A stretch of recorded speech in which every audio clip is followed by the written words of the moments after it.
people that, I Yeah. mean, we see this, that are paid to analyze college football. They're trashing this team. And they're but if you lazy. do the They're homework, lazy takes. yes, if you do the Seen it all homework, season. Seen it all Yeah. off season. All off yes, season. you understand that this team was going to be competitive, even though there are things with the roster that aren't going to be solved this year, that, we're going to surprise some people. We're elated. I'm on cloud nine.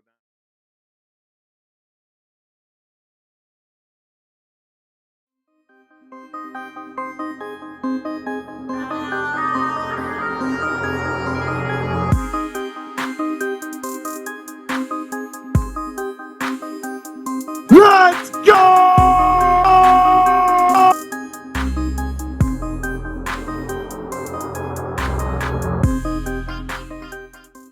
Coach Prime and the Colorado Buffaloes shut down a narrative that's been going around quite a bit today in emphatic form. A big win on the road at the defending national finalists, TCU, in a game where they were expected to lose by 20. I am joined by David Neill from @David Talks Buffs.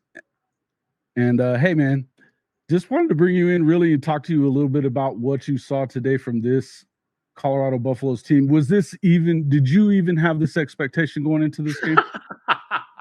Oh man, Jason. Well, first off, it's always an honor being on your show. Love your work, love what you do, and I love getting on here. So thank you for inviting me on. This is perfect. But man, I'll come out and say it. I picked this team to win 8 games this year, and I felt like I was a little crazy. I was not expecting this type of offensive output in the first game, and I think that even with some of the players that I knew would be our best, they exceeded anything that I was expecting against TCU. I feel like I am just on cloud nine. On cloud nine. Yeah, no doubt about it. I mean, you had 510 passing yards for Shedeur Sanders. You had Travis Hunter played, as we just talked about off air, over 100 snaps today, offense and defense, caught a touchdown, had an interception. I mean, as Ty, who's going to be on our show probably here a little bit later, would call both of those guys, they're him, as in they're Himothy. These guys were that good. They proved that what they were doing at that HBCU level was not a fluke. It was not just against inferior opponents that they could do that, or inferior talent, I guess you could say. This Colorado team, and I know I've been one of the ones that have said it a lot. This team is real. This team is going to be a pain in the ass for some teams in the Pac-12 this year. Whether they win the whole thing or not, I'm not ready to say that. What I will say is they just put a lot of teams in the Pac-12 on notice that they're real. Oh, yeah. I think everybody, Colorado Twitter has been amazing right now. Everyone's already being able to pull up some receipts after game 1 to show, that that this team is going to be competitive, that we're going to win some games, that we're going to be in every game. I don't expect us to win every game, but I expect us to be competitive. And I think right. I mean, I knew going into this game, there were going to be hiccups. There were going to be mistakes. There's going to be stuff that we got to correct and really iron out.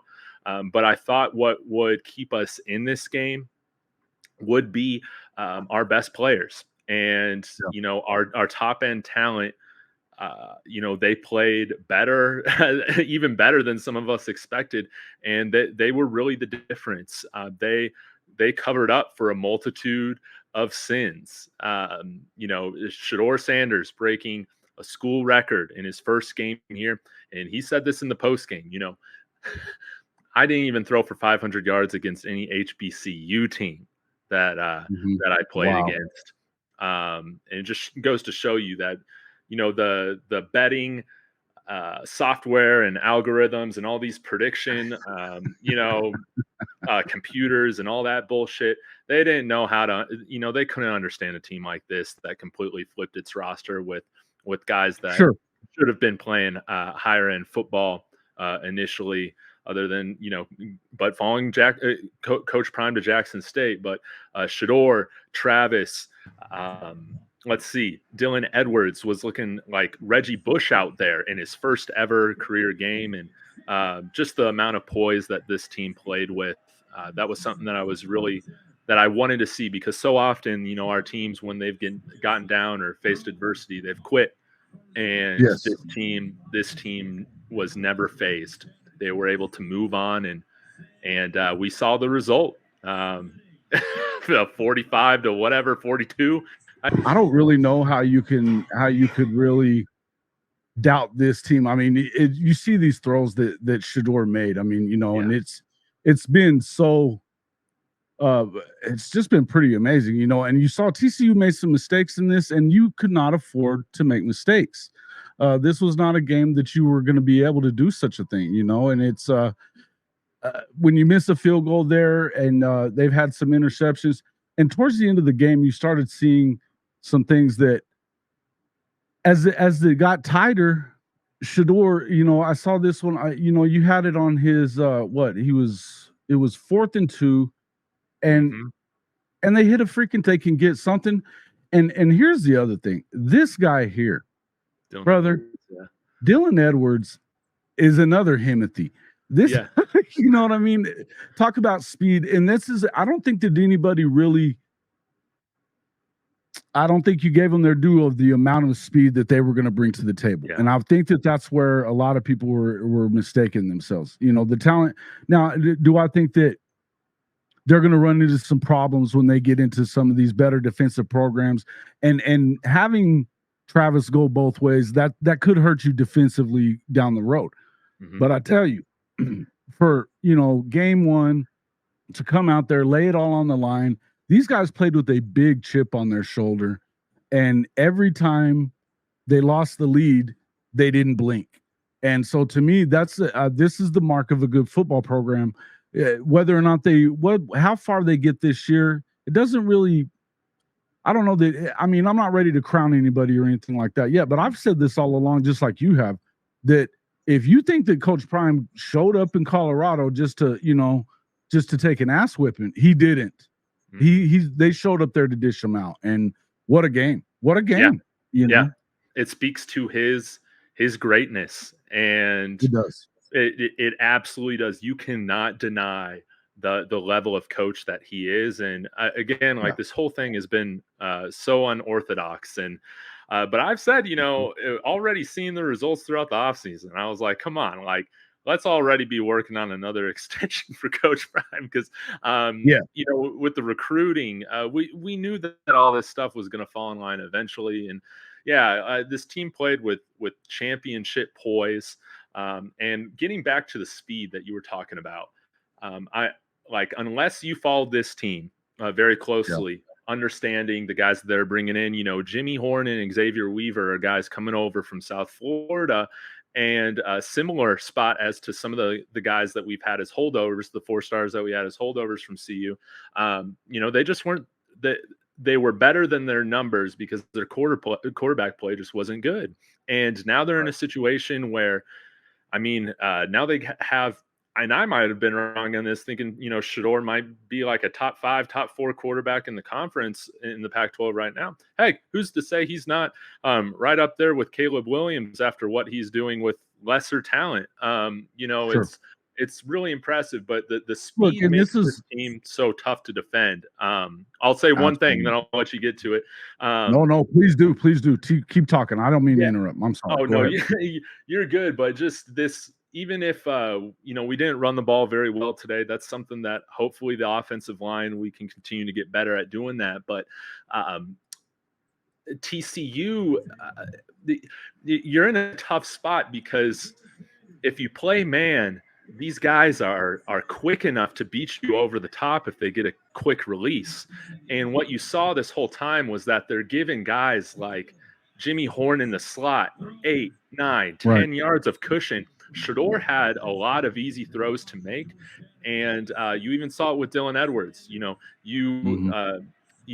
put him out for some routes, huge mismatch, and especially in the college game, speed is a huge benefit and we saw it right there. Yeah, you did, and honestly, some of the tougher throws that he made. I mean, there were balls that Jimmy dropped. There were balls that Travis Hunter dropped. I mean, they had some drops in the game that would have extended certain drives. You had the field goal right before the half, but if Travis hadn't have dropped that ball right on that sideline, it was in his hands. Yeah. And that was the thing, is that, as of course you want them to see them make those easy throws. When you get a guy open, you want him to hit him, make sure that he doesn't miss that throw. But there were certain throws that I saw that Shedeur made during the course of this game where these were not simple throws. He fitted into windows. He made sure to hit the right side of the receiver, whether it's back shoulder or out in front. He didn't miss his spots.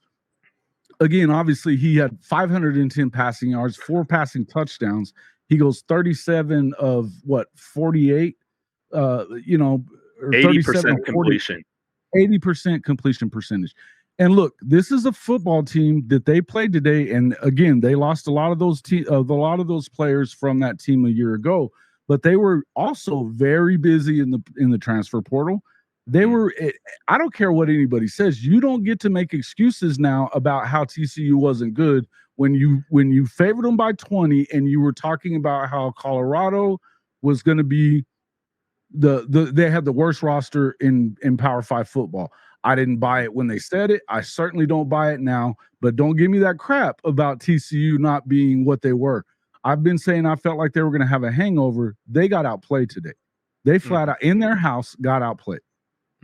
Absolutely. And we came in there with nothing to lose. With my perspective, even though I picked this team to win 8 games, I mean, this whole year we're just playing with house money. Like, I'm excited to just go and watch great football no matter what. And I think the team came in loose.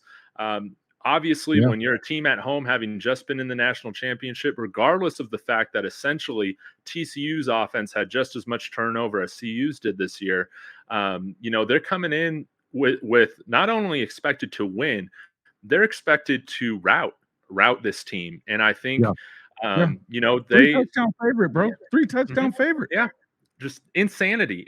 I will say, I did put $65 on the money line a few weeks ago, so I did make about $500 off today's. Attaboy. Hey, feels nice. Nothing better than that. Nothing better than that. What is? Hey, listen, I haven't been on Twitter a ton today. I've been watching a lot of football. What is the feeling around Boulder today after all of this? I mean, it's got to be. It's almost like you just won. I mean, you had one win all of last season, so you've already equaled that. Yes. But what is it feeling like around there today? Man, collectively, I think a lot of us woke up this morning just feeling like we were like playing in a championship game. Like that's really what it felt like. We're so excited to watch, especially for us local fans that are also Broncos fans. We haven't seen an offense with any sort of decent capability in 10 years. So to see this offense score at will, reminiscent of the 2013 Broncos offense with Peyton Manning and breaking the touchdown record. I mean, this blew away any expectation that I had for Shedeur and the offense. And I was saying, that Shedeur is underrated, all this stuff. I feel like I've underrated him. And I think we are just so happy because, we hear so many of the skeptics throughout the 9 months. There's so many people that, I mean, we see the people that, I mean, we see this that are paid to analyze college football. They're trashing this team. And they're lazy. They're lazy takes. Yes. If you do the homework. Seen it all off season. Yes. You understand that this team was going to be competitive, even though there are things with the roster that aren't going to be solved this year. That we're going to surprise some people. We're elated. I'm on cloud 9. I've had chills throughout my body just all day. Really, it has been an incredible experience. I have, a countless amount of texts and DMs and people reaching out to me just to congratulate. It really does feel like, honestly, we've won a championship. I mean, when you're a 20-point dog and you come out and get a win in the way that we did, especially with Coach Prime being passed over for Sonny Dykes for that TCU job. It just cannot get any sweeter. And I'm really hoping that this is a rivalry in the Big 12 in which we play TCU every year. That's what I would really like to see.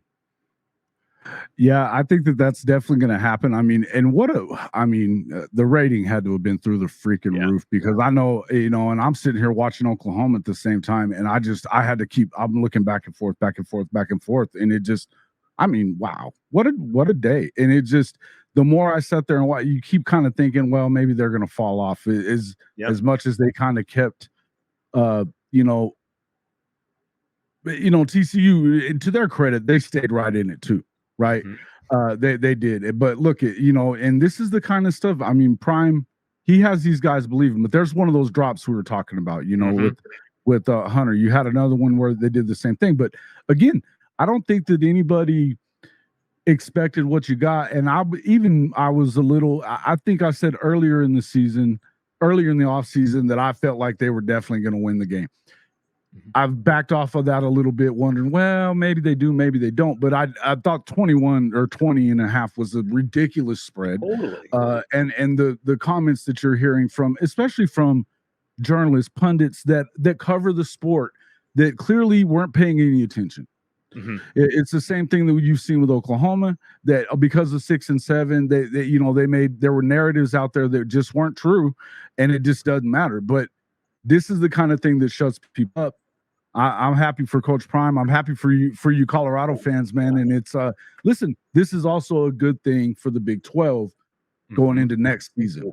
For this, that you've now added a real player. Yes. So. Yes. And Brett Yormark, like, this is, again, going back to the last time you had me on here, like, this is such a perfect match between Brett Yormark and Coach Prime. And I'm really hoping, like, yes, we have some traditional Big 8, Big 12 rivalries that we can rekindle here, but I'm really hoping that we keep some of that. But also, Brett Yormark is really focused on making sure that these money fights are always there. Sure. And I want to be playing TCU. I think a lot of Sonny Dykes in that coaching staff as well, by the way. They caught some breaks a year ago. I'm not, and I am of the belief that when you get 67 hung on you in the national championship game in front of God and everybody, I think you're going to have a hangover there. They lost a lot of players on top of that. Yeah. That being said, I think that they're also a real player in this league moving forward. They're probably still going to have a lot to say about what happens at the end of this season. Oklahoma has to play them in the last game of the year, obviously hoping to be able to finish off their Big 12 time with the championship. You're probably going to have to win that game. That's definitely probably going to be a must-win game for OU. So I saw some things that it makes you a little worried. I think defensively, they're certainly not what they were a year ago. But I also think that a lot of that had to do with the fact that they just had a quarterback that was just better going up against them today, and that was Shedeur. Yeah. I don't know that I'm going to call him Caleb Williams just yet, but he looked pretty damn similar. You know what I mean? Right? He looked pretty damn similar. So, and that's one thing that I've said coming into this was, in college football, when you have a guy that can run and throw the way that Shedeur can, that translates into wins, particularly against a team that isn't an SEC defensive juggernaut like Georgia or Alabama or somebody like that. Would they be able to go in there and do that against them? Probably not.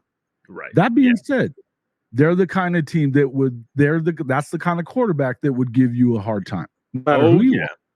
No matter who you are.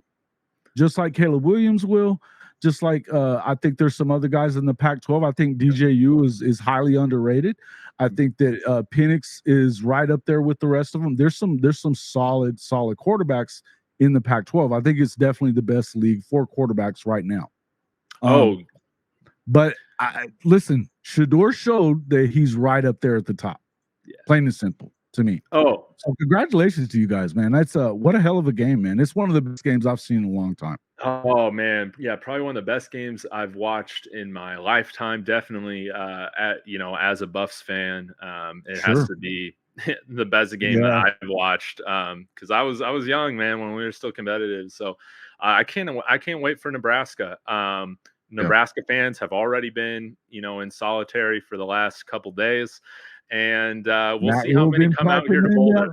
There's been a lot of trash talk back and forth between Matt and Coach Prime. So this is going to be a big week coming up. Love to get you back on the show coming up later on this week to kind of preview it. And let's just kind of talk about what's being said. So love to have you back on if you got time. Even during the daytime, we'll shoot a live and do something quick.